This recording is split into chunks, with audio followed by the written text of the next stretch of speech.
ಇಂದಿನ ಸುಂದರ ಕಾರ್ಯಕ್ರಮಕ್ಕೆ ಸ್ವಾಗತಿಸಿಕೊಂಡ ಗಣಪತಿ ರಾವ್, ಅದೇ ರೀತಿ ಪ್ರತಿಮಾ ಗಣಪತಿ ರಾವ್ ಇವರ ಮುದ್ದಿನ ಮಗಳು, ಅದೇ ರೀತಿ ಇವರ ಮೊದಲ ವರ್ಷದ ಬರ್ತಡೇ ಕಾರ್ಯಕ್ರಮಕ್ಕೆ ಎಲ್ಲರೂ ಕೂಡ ಪ್ರೀತಿಯ ಸ್ವಾಗತ, ಸುಸ್ವಾಗತ. ಯಾರ ಚಾಕ್ಲೇಟ್ ಕೆಳಗೆ ಹಾಕ್ತಾರೆ ಅವರು ಕೈಯಲ್ಲಿ ಹಿಡ್ಕೊಂಡು ನಿಲ್ಬೇಕು. ಎಲ್ಲರೂ ಈ ಕಡೆ ಫೇಸ್ ಮಾಡಿ. ಚಾಕ್ಲೇಟ್ ಬಿಡಿ, ಅಲ್ಲೇ ಇದೆ ಬಿದ್ದ ಚಾಕ್ಲೇಟ್ ಬಿಟ್ಟು ಬಿಡಿ.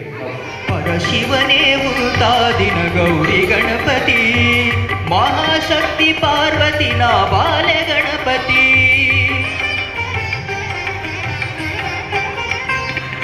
ಪರಶಿವನೇ ಉಂಟಾದಿನ ಗೌರಿ ಗಣಪತಿ, ಮಹಾಶಕ್ತಿ ಪಾರ್ವತಿನ ಬಾಲೆ ಗಣಪತಿ. ನಿನ್ನ ಪೂಜೆಗೆ ಬಂದೆ ಮಾದೇಶ್ವರ, ಎನ್ನ ಕರುಣದಿ ಕಾಯೋ ಮಾದೇಶ್ವರ. ಶಂಭೋ ಯಾರಿವರ್ಯಾರೋ ಮಾದೇಶ್ವರ, ದೇವರು ಎಂದ ಸಿದ್ಧವಾಗಿ ಮಾಡು. ಹ್ಯಾಪಿ ಹ್ಯಾಪಿ ಬರ್ತ್ಡೇ, ನಿನ್ನ ಬಾಳು ಎಂದು ಬೆಳಕಾಗಬೇಕು. Happy happy birthday.